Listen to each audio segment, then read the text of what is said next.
네, 이번에는 이슈 포커스 시간입니다. 오늘은 데일리 테마의 현상철 이사 나오셨습니다. 어서 오십시오.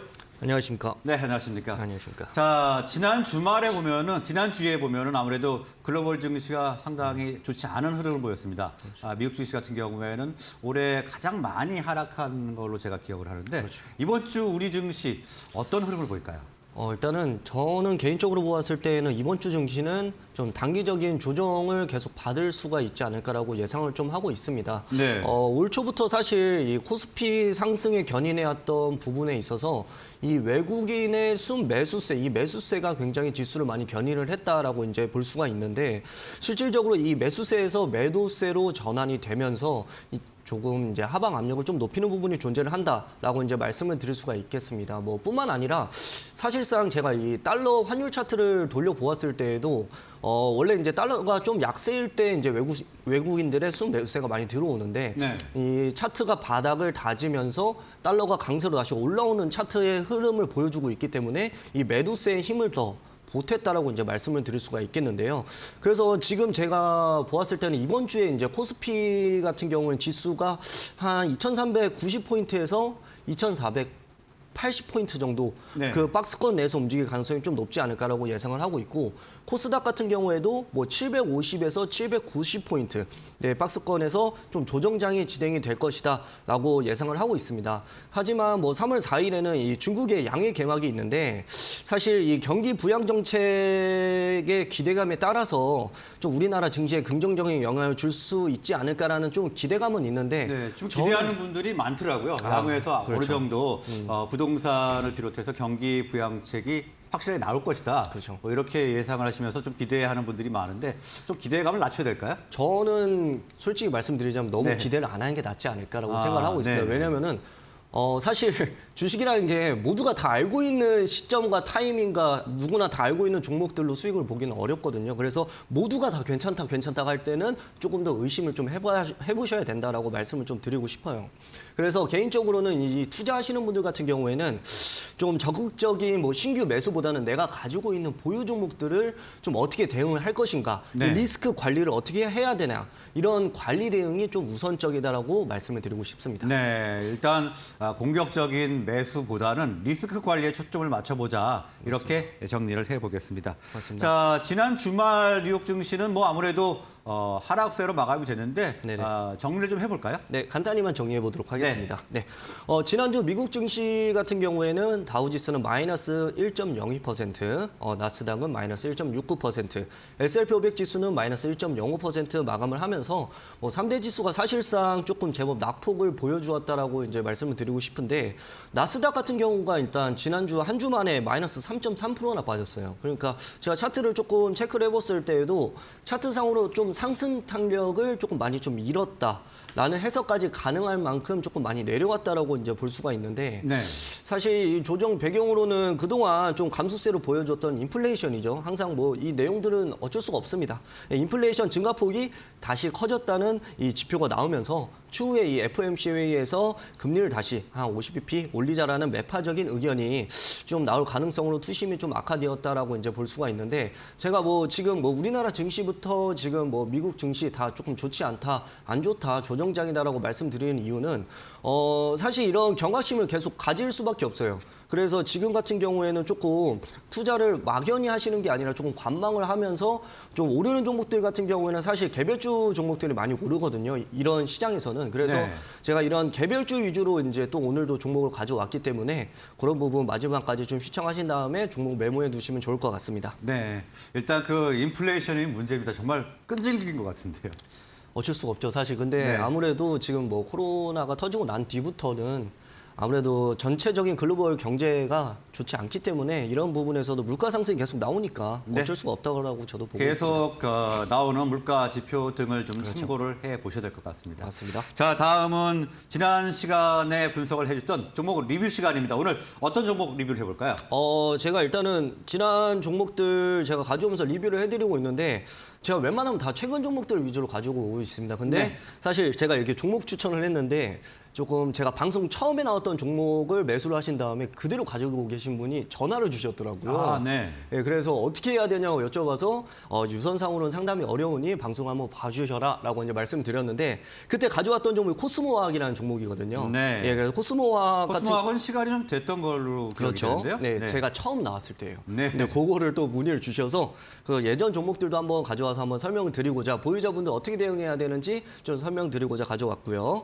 일단 코스모학 같은 경우에는 일단 제가 추천드렸던 당시보다 최고가 기준 한 57% 정도 좀 수익률을 좀 기록을 하고 있다라고 보시면 되는데 네. 지금 코스모학이 한 20년 만에 신고가를 좀 갱신을 했습니다. 뭐 이슈로는 뭐 1월에 이제 양극재 수출 호조 및 테슬라 주가 강세에 따른 좀 2차 전지 테마가 조금 강세를 보여주었는데 코스모학 같은 경우에는 그 중에서도 조금 굉장히 크게 올랐죠. 그래서 지금 뭐 방송 보시는 분들 같은 경우에는 신규 진입은 조금 어렵다. 신규 진입은 안 하시는 게 좋다라고 말씀드릴 수가 있겠고요. 네. 해당 종목은 보유자의 영역이다라고 이제 말씀을 드릴 수가 있겠습니다. 그래서 일단은 뭐 지금 차트가 나오고 있네요. 그 차트를 보시면 제가 한 25,000원 부근에서 추천을 드렸었거든요. 그래서 그 다음에 이제 최근에 급등이 나왔을 때를 확인을 해보자면은 이런 식으로 2월 16일 날 이제 상한가 이후에 지속적으로 이 라인대는 좀 지켜주고 있다. 그렇기 네. 때문에 보유하고 계신 분들은 메모로 꼭 하시는 게 이익 보존가는 34,000원. 요거는 이익 보존가. 여기를 깨지면 그냥 수익 실현을 해주시는 게 좋다라고 말씀을 드리고 싶고요. 일단 1차 목표가 같은 경우는 4만 원. 제시를 해드리고 4만 원 이상 올라갔을 경우에는 일단은 4만 원에서 절반 수익 실현, 그 다음에는 4만 원을 이익 보존가로 잡고 이렇게 기준을 잡고 올라갔던 고점에서는 계속적으로 지속적으로 대응을 해주셔야 된다고 말씀을 드리고 싶습니다. 네, 지금은 코스모화학 가격 전략까지 말씀을 해주셨으니까요. 프로그램 보시는 분들은 좀 참고하시면서 가격 전략도 세워보시면 좋을 것 같습니다. 자, 다음은 아남전자네요. 네네, 아남전자죠. 아남전자도 가지고 온 다음에 조금 많이 올랐는데요. 네. 이 종목 같은 경우에도 지금 뭐 최고가 기준으로 한 34% 정도 좀 수익률을 기록을 했다라고 말씀을 드리고 싶고 보유자분들 대응 방법 제시해 드리고자 좀 가지고 왔습니다. 일단은 뭐 상승 배경으로는 하만과 이제 페라리와 차세대 차 솔루션 개발 파트너십 체결 소식 및 지난해 일단 실적 호조로 인해서 이제 상승 추이를 좀 보여주었다라고 보시면 되는데 일단은 제가 이때 이 종목 가져왔을 때도 이 하만 관련주다라고 이제 보시면 되는데 역시나 재료가 적중을 했다라고 이제 말씀을 드리고 싶고요. 네. 지금 제가 추천드렸던 가격대가 1,900원 라인대였기 때문에 지금 뭐 2,300원 오늘도 좀 빠졌네요. 근데 지금은 또 신규 진입보다는 좀 더 내려왔을 때 신규 매수하시는 게 좋겠죠. 그래서 이 보존가 같은 경우에는 이 종목 좀 더 타이트하게 2,250원 라인 제시를 해드리고요. 네. 일단은 이 보조가 라인을 좀 근거를 제시를 해드리자면 지금 2월 9일 날에 조금 상승하고 윗꼬리를 단 다음에 2월 10일 날에 갭으로 뛰어서 7% 상승 출발했어요. 그 다음에 20%까지 올랐다가 다시 한번 윗꼬리를 달고 내려왔는데 이렇게 갭을 띄웠을 때는 갭 지지 라인을 꼭 지켜줘야 된다라는 말씀 좀 드리고 싶고요. 그래서 2,250원을 이 보조가로 조금 제시를 해드리고 목표가 같은 경우 1차는 2,600원 제시를 해드립니다. 1차는 2,600원 그리고 그 다음에 절반 수익 실현 이후에는 2차는 2,800원. 2,800원까지 해서 전량 수익 실현해 주시면 되겠다라고 해서 이렇게 대응하시면은 충분히 안전하게 또 수익으로 마감하실 수가 있다. 그래서 보유하고 계신 분들 코스모화학부터 시작해서 아남전자 이제 이 보존가 목표가 꼭 설정해서 대응하시길 바라겠습니다. 네, 아남전자도 가지고 계신, 보유하고 계신 분들 위주로 전략을 말씀해 주셨는데요. 이익 보존가 2,250원이었고요. 목표가는 2,600원, 그리고 2차 목표가가 2,800원 제시를 해 주셨습니다.